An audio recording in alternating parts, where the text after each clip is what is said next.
が肌の管理動画になります。今まで私の友達とか初めての方とか、なんかスキンケア何使ってますかとか、そういうのをめちゃくちゃ聞かれるので、それについて動画を通して答えたいと思うので撮影してます。まずスキンケアの用語とかちょっと分かんない部分があるので、ちょっと韓国語とちょっと混ぜながら説明したいと思います。まず肌が良くなる習慣と、あとクレンジングと、あと肌が良くなる栄養剤とメイクについて5パートに分けて説明したいと思います。まず習慣から説明すると、一番は水をたくさん飲むこと。私はもうめちゃくちゃ飲むよね。めっちゃそう、めっちゃ飲むし、バイトの時とか家にいる時もなんかもうめっちゃ飲んでめっちゃトイレ行くので、少なくとも1リットル1.5リットルは飲んでほしいです。ちなみに私は2リットルか、夏とかは本当に3リットルぐらい飲んでいるかもしれない。次は個人的に肌に一番悪いのはなんか炭水化物とかラーメンとかそういうのより、私は糖だと思うの。甘いやつ、甘い系、例えばプラペチーノとかドーナツとかなんかケーキとかそっち系ねえ、なんか反応してよ。反応してるやん。もっとどうもっと反応してほしい。どうもだってさ、ミストとか食べたらさニキビ出るやん、そういうあれ糖分？そう糖分で、もしなんか何をしても治んないなって思ったら、その食べることに気をつけましょう。で次は枕のカバーを週1回には週 1？週1には変えること。でも正直な気持ちは週1じゃなくて3日に1回はちょっと変えてほしいなっていうことなんですけど、ちょっと難しいじゃないですか。だから私は、タオルを枕に置いて寝て次の日使ったりみたいな、そうやってます。おすすめです。で次は普段手で顔を触んないこと。私ってマジ触んないよね。なんか手って皆さん知ってますか？便座より汚いのが手なんですよ。だから普段こう触ったりしたら、この汚いのをこのまま触ることになるので、絶対本当になんか痒かったりしたら私は爪でやってます。爪でトトトって。だから触んないでください。でもうなんか伝えたいのがこんないっぱいあって、これはじゃあもう守ったら綺麗な肌に なれるので、みんな綺麗な肌になって綺麗になりましょう。で次がニキビとか出るじゃん。出たら潰していいニキビがあって、潰さないといけないニキビがあるんですよ。わかる？先生しかわからない。いや、できる。それをちゃんと、もしできんかったらその時はもう触んないで。特徴は黄色とかさ、赤。そう黄色い水とかが出て、水っぽいやつはしていい。でもなんかめっちゃ痛いなんか赤いやつがあるの、たまに出てくる。そういうのはなるべく皮膚科とかに行ってもらって治療した方が跡が残らないので、そういうのをちゃんと見て、これ潰していいニキビだなとか、潰しちゃダメだなみたいな、そういうのをちゃんと見てから潰しましょう。何でも潰すなってこと？そうでこの習慣だけ守ったら多分本当にだいぶ良くなると思うので、頑張ってこの習慣を身につけましょう。はい、クレンジングは今からの動画を流します。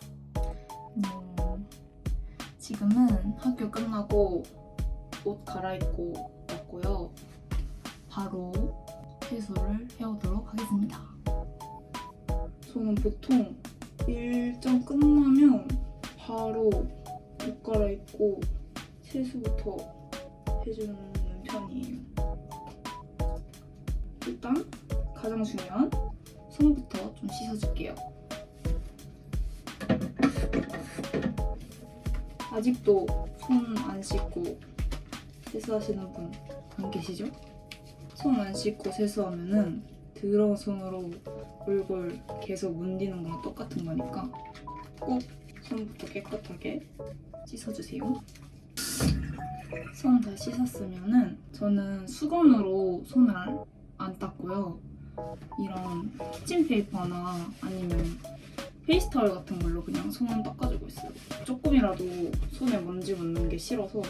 그리고 1차 세안은 저는 보통 이거 클렌징 밀크 사용하고 있는데 다 달라요. 이런 오일 사용하시는 분도 계시고 아니면 클렌징 밤 같은 거 사용하시는 분 계시는데 1차 세안할 때는 무조건 손에 물기가 없어야 되기 때문에 꼭 물기를 깨끗하게 아예 없게 닦아주시고 저 같은 경우는 이 클렌징 밀크를 사용해서 듬뿍 짜요. 듬뿍 짜서 하고 얼굴에 세안을 해줍니다. 보이나?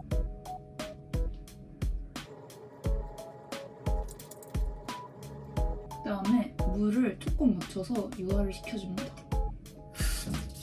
물 살짝 묻혀서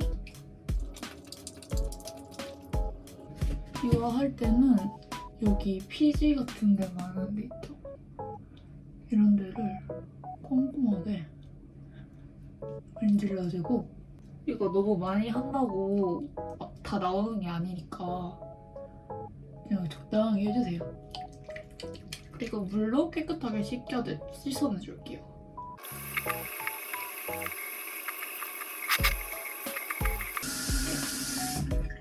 그리고 2차 세안을 해줄 건데요. 2차 세안은 폼 클렌징을 사용하는데 저는 2가지 사용하고 있고 아누아 거나 블랑네이처. 아누아는 그냥 평상시에 쓰고요. 만약에 약간 피부가 약간 뭐가 날 것 같거나 아니면 생리할 때쯤에 조금 예민해지잖아요. 그럴 때는 이거 사용해주고 있어요. 지금은 그냥 이거 써줄게요. 클렌징 폼 사용할 때는 짜고 무조건 거품을 이렇게 충분히 만들어준 상태에서 얼굴에 갖다 대줍니다. 그리고 이렇게 한 방향으로만 하지 말고 반대 방향으로도 이렇게 문질러서 구석구석 깨끗하게 씻어주세요. 그리고 여러분 세안할 때 물 온도는 무조건 미지근한 물로 해주세요. 너무 찬물도 안 되고 너무 뜨거운 물도 안 됩니다. 씻었으면 씻어줄게요.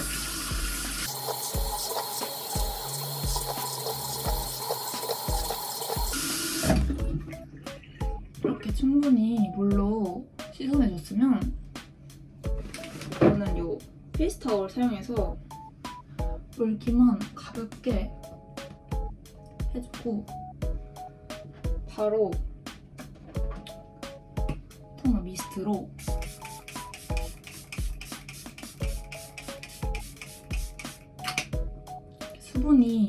피부에 수분이 날아가지 않게 해주세요. 그다음에 이렇게 해주고 수건에 여러분 먼지가 굉장히 많아요. 그래서 웬만하면 저는 저 같은 경우는 이런 페이스타올 사용하고 있거든요. 이게 얼마 안 해요. 한 얼마지? 저 한 3개 동키호테에서 3개 1,000원 안 주고 산 것 같은데 80장 들어있거든요. 되게 오래 쓰니까 웬만하면 수건 말고 페이스타월 아니면 페이스타월도 좀 그렇다 하면은 저는 그 키친타월 있죠? 키친타월로 이렇게 톡톡톡톡 해주시면 돼요. 그리고 물기 제거할 때 이렇게 하지 말고 정말 이렇게 가볍게 정말 톡톡톡톡톡톡톡만 해주세요. 그 다음에 저는 세럼을 바릅니다. 저 같은 경우는 진정이랑 수분이 있는 걸 바르는데 만약에 피부 고민에 따라서 세럼은 그냥 고르시면 되고요. 뭔가 내 피부 타입이 뭔지 모르겠고 약간 뭘 골라야 될지 모르겠다 하면 그냥 아무따 수분 가득한 거를 바르는 걸 추천드립니다. 그래서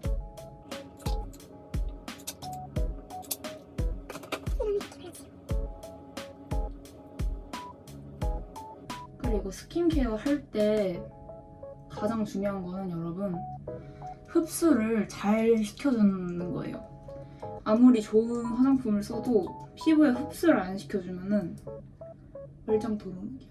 그냥 이렇게 보시면은 아직 흡수가 안 됐잖아요. 근데 이 상태에서 다음 스텝으로 넘어가면은 이게 겉돌겠죠? 그래서 저 같은 경우는 스킨케어만 한 2~30분 정도 하는 것 같아요. 흡수시켜줄 때는 그냥 이렇게 두들겨서 흡수를 좀 시켜줍니다.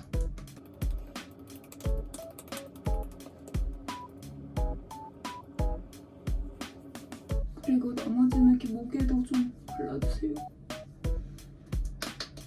은근히 흡수시키는데 시간이 굉장히 오래 걸린답니다. 이렇게 어느 정도 흡수가 됐으면 두 번째는 요 두 번째 세럼을 발라주는데요. 요거는 나이아시나마이드가 들어있는 세럼입니다. 이거는 이미 세럼을 하나 발랐으니까 너무 많이 안 바르고요. 스포이드 한 번분만 발라요. 이 나이아시나마이드가 들어간 거를 저 같은 경우는 22%짜리를 쓰고 있는데 이거를 써야 하는 이유는 트러블 우리 나잖아요. 트러블 예방을 해주는 효과가 있고 그리고 여름이나 아니면 그냥 T존 같은 경우에는 모공이 저희 많잖아요. 그 모공을 더 이상 안 늘어나게 안 넓어지게 해주는 효과도 있어서 저는 꼭 발라줘요. 제가 이거를 추가한 뒤로 트러블 나는 빈도가 진짜 현저히 줄었거든요. 이거는 꼭 발라줍니다. 이렇게 어느 정도 펴 발라줬으면 저는 이제 마지막으로 크림으로 마무리를 해주는 편인데 지금 보시면은 피부가 아직 이렇게 흡수가 안 됐거든요.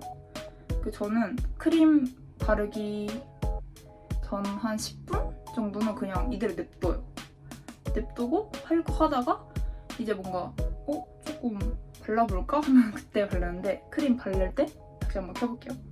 지금 세럼 2개 바른 지 10분 정도 지났고요. 보시면 다 흡수가 됐거든요.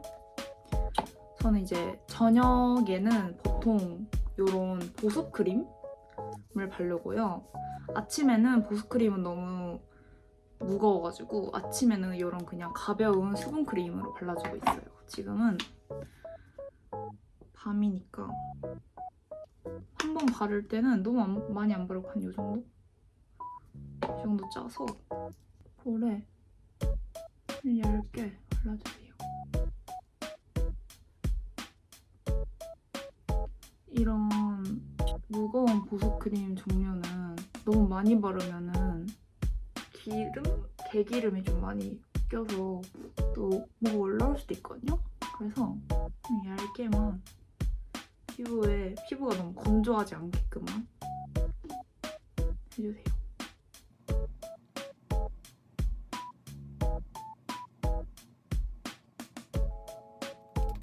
머리로 살짝 뜯겨주고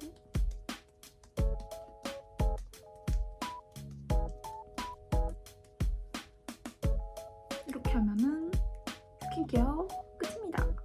はい、こうやってクレンジングをちゃんとしたらもっと綺麗になれると思うので、このクレンジング方法を真似してみてほしいです。でも本当にクレンジングとか、例えば私はクレンジングミルクとか使ってるって言ったんですけど、クレンジングミルクが合わないとかそういう人はたくさんいると思うので、ちっちゃいやつあるじゃん、プレブル用とか、あ、うん。そういうので試してみて、あ、いいなって思ったらその時買うとかでも全然いいと思います。ちなみに私はオイルとかクレンジングバームが合わなくて、なんか去年ちょっと肌荒れがひどかったりしたんですけど、ちょっとクレンジングオイルとかバームはクレンジング力が本当に強いから肌に자극이되기때문에あんまりなんていう毎日は使わない方がいいと思います。でもなんかフールメイクしたりなんかメイクした日はまあ使っていいと思うんですけど、毎日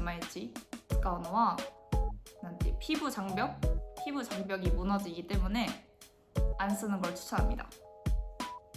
私の場合は夜のクレンジングと朝のクレンジングと朝のスキンケアと夜のスキンケアを違う商品なんていう違うスキンケアを使ってるんですけど、なんか夜は生活しながら汚いものがこうたくさん残ってるからきれいめにして、あと寝てる間もちゃんと栄養をこうしたいのでちゃんとしてる派なんですけど、朝はなんかそこまでしたら肌に負担がかかってなんか肌荒れとかニキビとか出てくる可能性が高いと思うので、ちょっと別々に分けてするのがおすすめです。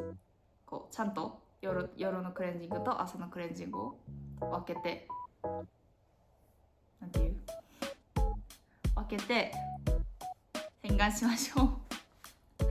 なんか뭐야? どうやったらいい？ 뭐가? 朝の洗顔 또? これでいい？ 이렇게 뭐 하다가 케어してあげましょうかそうこう朝の洗顔と夜の洗顔、朝の洗顔と夜の洗顔を分けて肌の管理をしてみましょう。で次が栄養剤パートなんですけど、これさすがにちょっと分かんないので韓国語で喋ります。まずなんか外いるから恥ずかしい。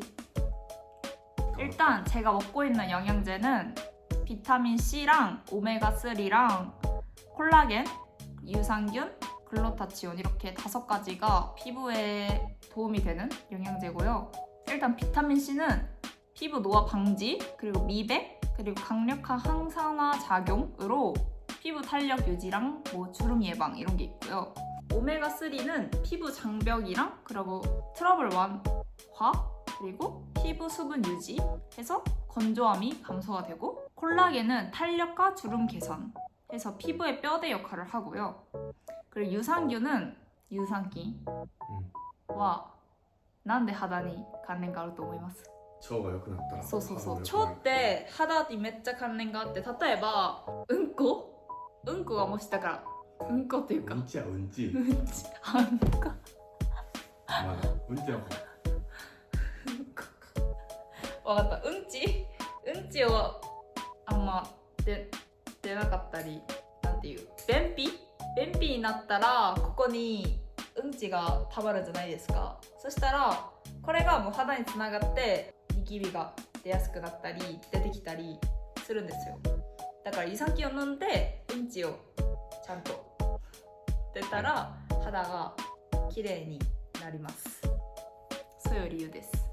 で次がグルタチオンなんですけど、グルタチオンは美白또 피부 회복 그리고 멜라닌 생성을 억제해서 피부가 밝아진다고 합니다. 저도 이제 여름에 되게 탔었거든요. 근데 이 글루타치온을 먹고 약간 한두 톤 정도는 밝아진 것 같아요. 그리고 약간 글루타치온을 먹으면 지금 조금 화장해서 잘 모르겠지만 피부에 광이 조금 납니다. 그래서 글루타치온을 꾸준히 먹는 거를 추천합니다. 次がこれは本当に私が言いたいことなんですけど、メイク化粧についてです。なんか女性っていうかなんかそういうのあるじゃん。日本人の女性ってすっぴんで外に出れないみたいな。私的には肌のためには毎日メイクするのって本当に良くないと思うので、まあもちろんなんか会社員の方とか、まあ学生の方も大学に行く時とかは化粧しないとどうすんだよってなるけど、わかる？こう例えばここにニキビがありますで化粧で隠すじゃん。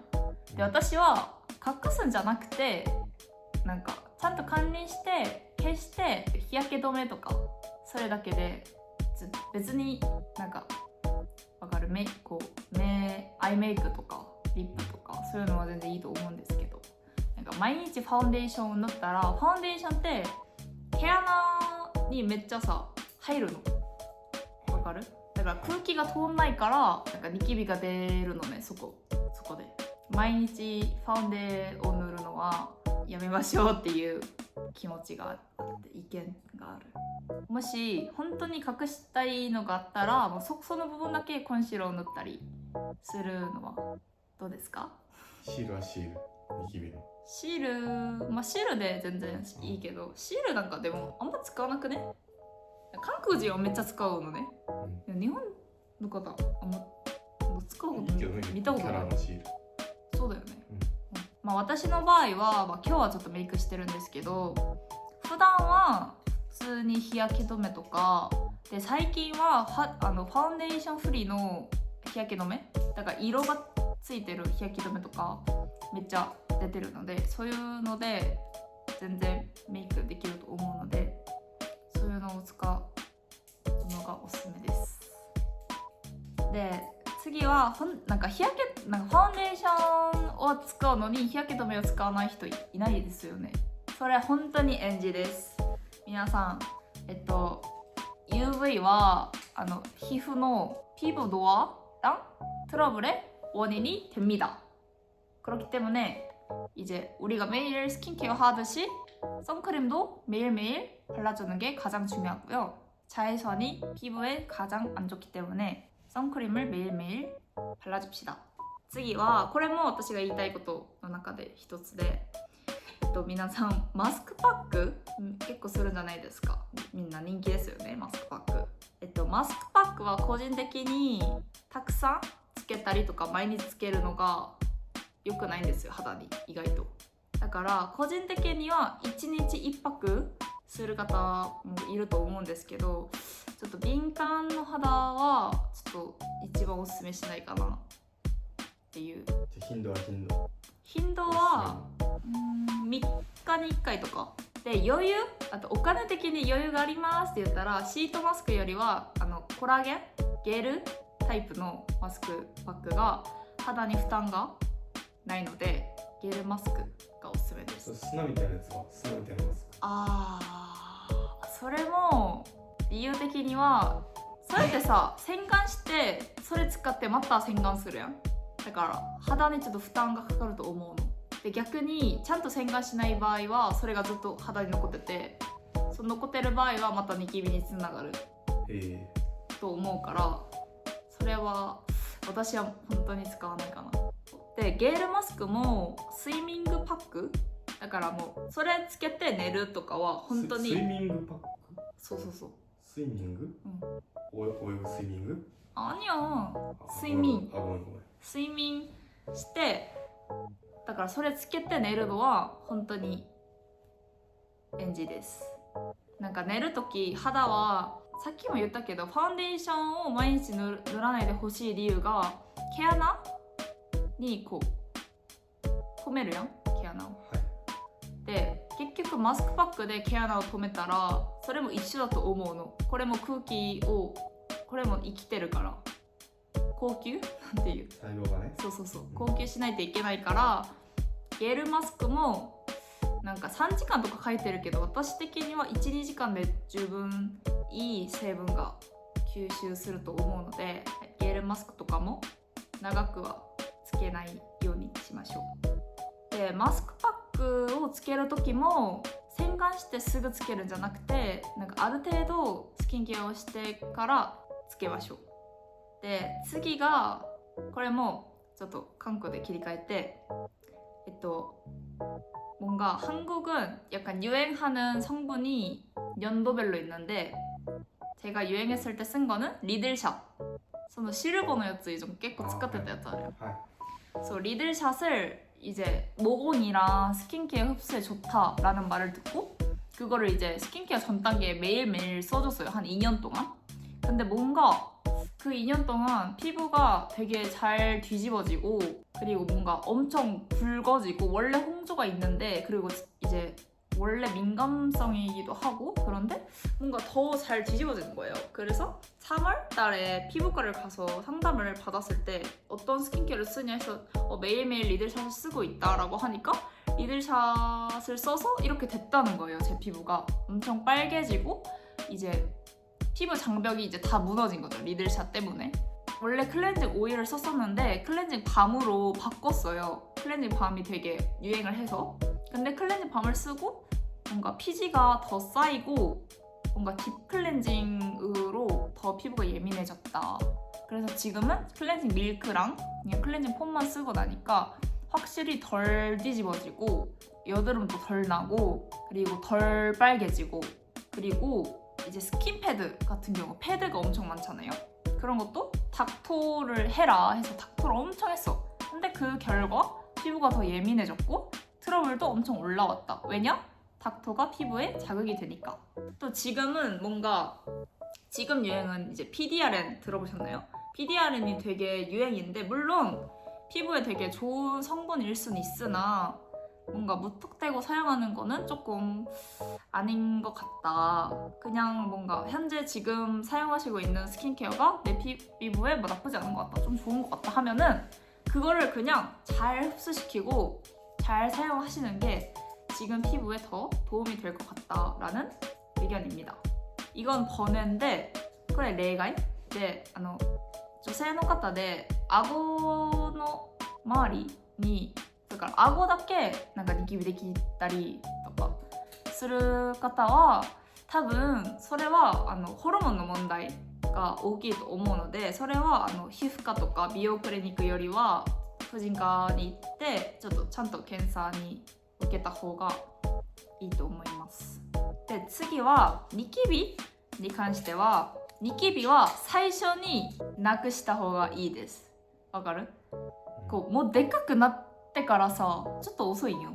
だからちょっと小さくなったらちょっとニキビできそうだなとかわかるじゃん。ちょっと赤くなったなとかちょっと押したら痛いなとかそうなったらその時にすぐなんかニキビクリームとかさあるじゃん。